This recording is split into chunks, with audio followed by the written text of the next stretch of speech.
Hey everyone, my name is Chinat. I'm here today with Elizabeth and Hannah, and we're going to be presenting how Quest to Learn is an accessible platform for lab science education.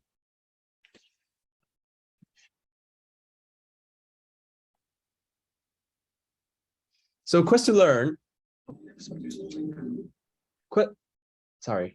Quest to Learn is an augmented reality and gamification application that enhances both online and on-campus lab science education. Here's a quick little video intro about ours.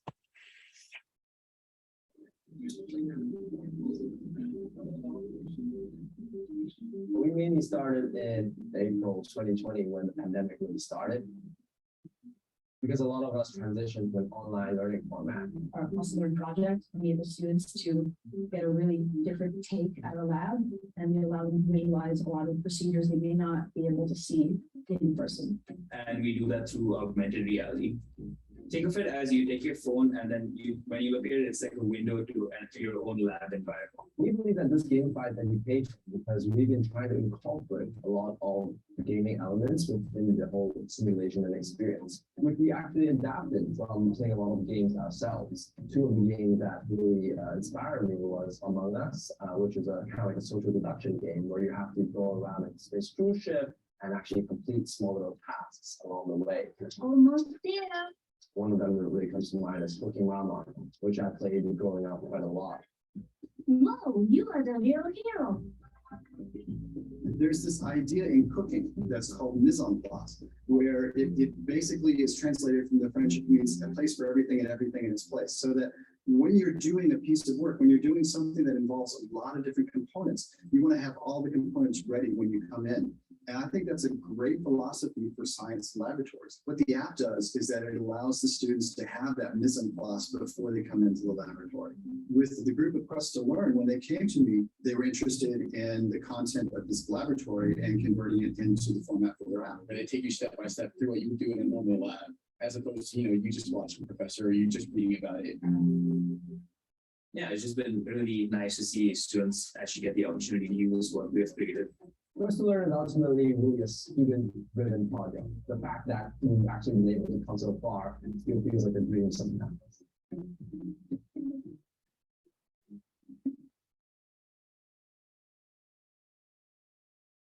Awesome. Now we're going to hand it off to Hannah to talk a bit more about the theoretical background. Hello, my name is Hannah. I'm a PhD student in University of Texas at Austin. And again, thank you for inviting us to L22. Now, moving on to the theoretical groundings of our project. Our framework is grounded in situated and constructivist theories of learning as the tool position the learner within simulated physical environment. And this immersive environments provide unique and engaging environments to support situated learning.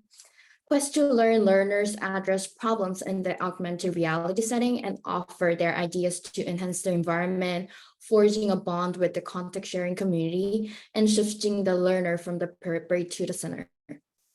Students can gain science knowledge and skills in an authentic way that one could not attain by reading a textbook and doing just an assignment. Their work then becomes one important contribution to the continuing success in gaining STEM knowledge and pursuing careers in STEM fields. Like Gibson and Slater stated, almost infinite numbers of virtual contexts are available or can be created to give users the sensation of being there. Alternative venues for situated learnings are made possible by immersive technology, and learning is applied in more realistic, and personal setting. The immersive sensation is achieved through the use of sensory inputs like graphic, sounds, visual perceptions of moving through its settings, moving objects, and through the choice and autonomy in the storyline, and by providing feedback mechanisms that help learners visualize their own progress in the environment. Next, please. Our tool and resulting contexts are designed to promote situated embodiment. This gives the learner a sense of projection into the context, as well as a meaningful role, goals, and ability to take actions that result in significant consequences. The situated embodiment in Quest to Learn enables learners who reside in regions where it is difficult to experience lab science or who lack the resources to experience lab science in a flexible time and setting, while also achieving a variety of educational objectives. The immersive interface and associated content guides, scaffolds, and facilitates participatory and metacognitive learning processes, such as learning in authentic environment, active observation, step-by-step task and feedback, and legitimate purple participation based on multiple modes of representation. The pandemic has forced education to move to virtual learning platforms, and COVID, it just revealed how serious those inequities in education are. Remote learnings also turns spotlight on gaps in resources, fundings, and technologies, but also it offered hints on reform. I highly recommend taking that look into that news on how COVID taught America on inequities in education. Remote learning is very difficult, especially when trying to learn laboratory skills through sometimes very boring and tedious videos. Because unlike lectures that have transitioned online relatively well for the most part, laboratory subjects focus on training tactile skills and are not as easily adapted online since they rely on specific physical equipment. Our use of AR and gamification to transform daily life activities into a science quest helps students learn through relatable and personalized experiences where everyday settings such as a kitchen or like a toilet can be transformed into a virtual research laboratory. Many state-of-the-art applications require expensive setups like a VR headset, which costs like $500. And the traditional video and text-based solutions are not an adequate substitute for hands-on experience. We developed lab models that are available in beta for Apple and Android devices, and this ensures that our solution is accessible to many students and communities. It also addresses the inequities of educational resources in the US and around the world by putting lab experience within the reach of students anywhere, anyhow. Being mindful of an increased demand for better, more accessible virtual lab classes and poor existing solutions that even complicates the inequities in education, Quest to Learn struggle hard to fit right into the middle of this problem. Thank you so much, Hannah. So as we mentioned, Quest to Learn essentially is an AR platform that translates the lab science environment into a 3D setting. We've created a suite of 8 training modules over the course of spring 2022 that simulates virtual lab sciences in biology and chemistry. And here's a quick example. So as you can see here, students are able to familiarize themselves with how to use a micropipette prior to entering into the lab. This helps them to develop a deeper tactile-based understanding, while at the same time reducing the risk of them actually damaging expensive laboratory equipment.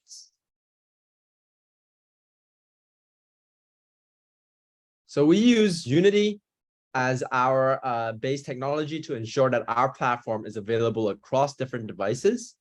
And we apply an iterative development process, which uses user-centered design to ensure the modules are tailored to the students. As you can see here, we first conduct user research to understand how the users would want to interact with our lab module, then creating a low-fidelity prototype in Google Slides to test our interface, before finally committing it to code in Unity. So we want to speak a bit more about our findings and our experiences with testing this in a classroom study in spring of 2022. Essentially, we mainly did a self-reported pre-test, post-test survey examining students' perceptions on our AR modules and interface. We've also been in the person to observe the students using our AR modules to confirm some of our hypotheses.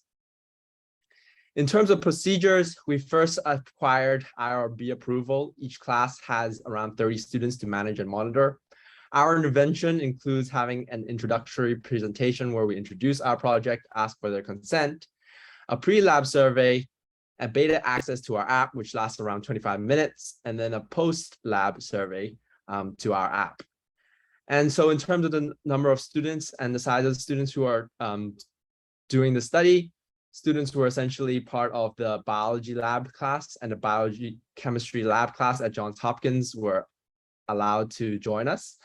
And the students use the app right before the classes starts. Students also use their own smartphones. And finally, once we collected all these survey results, we conducted simple statistical analysis using Excel and Python. Overall, we collected 156 responses during the past year. And essentially 72% of the students said that our lab modules is preferable over other pre-lab modules. And 80% said that they would be interested in continuing to use it for future lab science learning, while there's also 82% that said that they would refer it to a friend for future learning of these kind of lab science education. One of the limitations of our initial study is that we primarily collected self-reported data, which limited our findings and analysis to students' perceptions of Quest to Learn. Moving forward, we want to quantify the pedagogical value we provide to improve our content, our app design, and the overall user experience. Our current plan to collect quantitative data involves understanding why users make mistakes. We plan to use this data to improve our application and to develop interventions to help students fix mistakes within the app. We plan to log and categorize mistakes, and we've identified 4 main categories: UI/UX issues, unclear instructions in language, subject matter-based mistakes, and equipment manipulation mistakes. For the first 2 categories, once we identify a UI/UX or language issue, we will iteratively update our lab module until the issue is alleviated.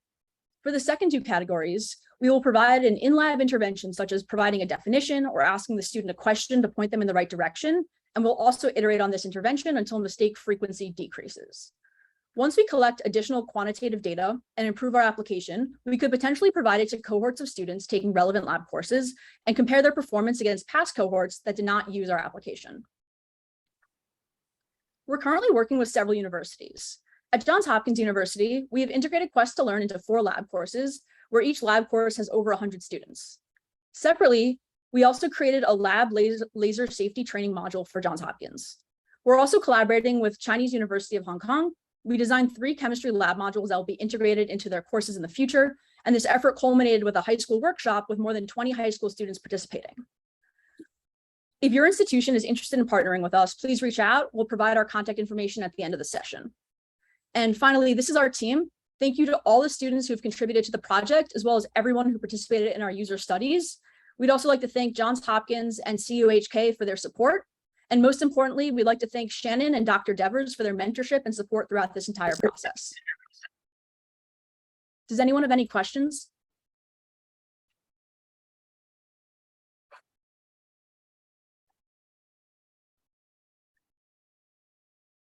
Thanks so much If you for want to that. learn more, Oh, sorry about that. go for it. I was just gonna say, you can yeah. all scan the QR code and get all of our notes and a lot of our data on the Notion page. We have lots of detailed summaries. It's very organized, and we'd encourage everyone to go explore that. Great, thanks so much. I just wanted to mention that I know at Penn State there's an online learning group in the Everly College of Science that was working on very similar 3D spaces to do labs online. So I'm definitely going to forward your project to that group to see if they have any interest in collaborating. But could you talk a little bit, maybe since we have a few minutes, about what is the level of effort like to bring about a tool like this, because it looks really hard. Yes, this is really hard. We've been working on it for more than 2.5 years now. In fact, recently we just had our 100th internal weekly meeting regarding the project. And certainly, while we didn't, get to where we're currently at initially, at every stage, we were currently having a tangible MVP goal that we're constantly iterating on. So initially, our focus during the first 8 months was just to produce a functional prototype of how we would envision this looking like in a augmented reality environment. During that stage of the process, we didn't really care much about the 3D models and then the user interface was also not as well polished. And then after that, gradually we iterated based on that design, how we wanted the user interface to look like, and which we're constantly continuing to work on, as well as updating the fidelity and upgrading the fidelity of our modules to make them more realistic. And then over time, taking that framework that we've developed during the first, I think, 10 months to year to develop the first prototype module, and then scaling that up to, developing for 7 additional modules. During that process, we ran into a bunch of other problems as well, and challenges of scaling the infrastructure. One of them includes, how do you host and download these lab modules? Because each AR module is, roughly around 800 megabytes large. And so if you have to download everything with the app initially, right, it was difficult for us to build out additional modules. So we had to build out an entire database in order for people to, just in time, download these modules as they were going through it in class. And so ensuring that whole technical capacity there required a huge team. And currently our team stands at 16 people. Including all those people who are involved in terms of building it out, as well as testing it and coordinating the content with faculty, because this is ultimately a really multidisciplinary effort. Yeah, wow, thank you so much. I think there's a question in the chat that's related. The question is, could you explain more about the development coding of the app, budget, teams? I think you covered some of that in your response. Yeah, just now. But I can touch upon it a bit more. So just now we had one of our slides was about the development of the app. So initially when we first started, we weren't very sure about what that process would look like, and so we were kind of like just testing things out and learning things along the way. So initially, first where we started was we wanted to gain a better understanding of the what the lab module would look like. So we spoke to students, spoke to faculties and professors, understand what are some of the common mistakes that students make, right? What are some of the learning objectives that we want to highlight? And then we created a prototype using Google Slides, which is a low fidelity prototype that allowed us to kind of like test out if we want that interface to work, because creating a prototype in Google Slides turns out only takes us roughly around like an hour's time, but coding it up would probably takes like 2-3 weeks. And if we have to constantly make adjustments back and forth between the content team and the coding team, or like how we want the content to be displayed and how the code actually looks, right, that would require a lengthy process. And we very quickly learned that that was not scalable, and so that's why we built in these kind of like safeguards in the middle to have these kind of low fidelity prototypes, which we were able to iterate upon before then committing it to the coding environment, where ideally it's more or less a good version, and then we can go on to fix the technical bugs and issues there. In terms of your question about how do we manage the teams, for example, we are currently broken down into 3 main teams. We have 3 main sub-teams. One team is the user UI UX, which is how do we ensure that the app is user-friendly and has a good user interaction and a good user experience. The second sub-team is the coding team, which is the actual implementation of the app. And then the third team is the content team, right? So how do we ensure that the pedagogy and the content is accurate and reflective of the learning objectives? So those people would communicate and coordinate with different faculties and domain experts.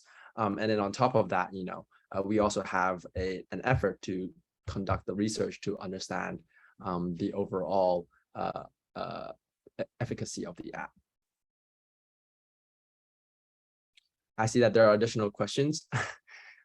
So there's somebody who asked, Eugene Park asks why Google Slides for prototype instead of Figma or Sketch. So yeah, we did consider Figma, and Figma is something that a lot of us are trying to learn. But this kind of ties back to the earlier question about budget and the teams. So most of us is like undergraduate students at Johns Hopkins University, right? We don't have a lot of Figma experience. So to onboard and train people onto Figma, that requires a lot of time and energy and effort.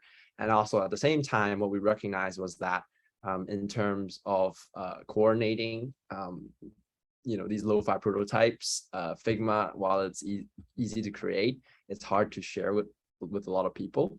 And whereas Google Slides, we are able to have as many people as we want collaboratively work on the prototype. And then also at the same time, we recognize that we didn't necessarily require what the offers that Figma would provide. And so Figma, for those who aren't aware, is essentially a mainly targeting for I believe 2D UI interfaces, where essentially when you click on a button, it would jump to the next screen. But then given the nature of the augmented reality that we're trying to simulate here, regardless of whether we use Figma or Google Slides, right, the fidelity was more or less the same, in the sense that it was difficult for us to fully simulate the 3D environment. And so we thought that the marginal utility of potentially using something like Figma, given the high cost of that it would require to train the other people, was not something that was feasible. And so I see that there's another question. In relation to what you mentioned around fidelity and file size, have you found any accessibility issues around students' access to a device that meets the technical requirements and network access to download the lab modules? If so, how have you addressed these? Yes, we have found some technical issues. So during our time testing it with students, we recognize that certain smartphone devices don't offer this augmented reality capacity. I think you have to have at least an iPhone 8 or a certain, relatively recent Android model to use our AR app. So for these students, we've addressed them in multiple ways. First of all, for all of our lab simulations and lab environments, we create like a video walkthrough. So at least the students would be able to default to walking through it with video.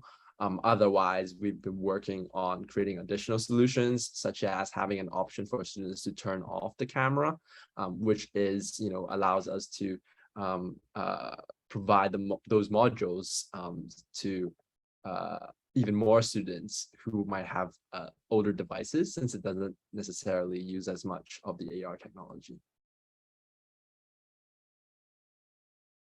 I see that LY's iPhone also asked a question, and that was addressed by Hannah in the chat.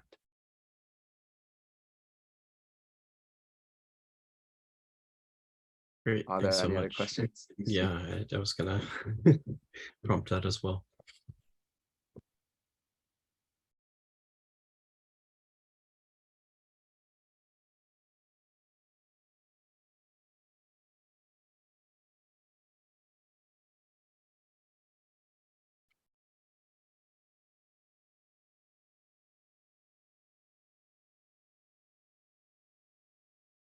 Okay, so if there's no more questions, we can end a few minutes early.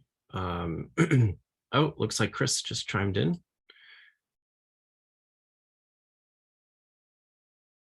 Giving you Yeah, I kudos. agree. Thank you so much. Thank you.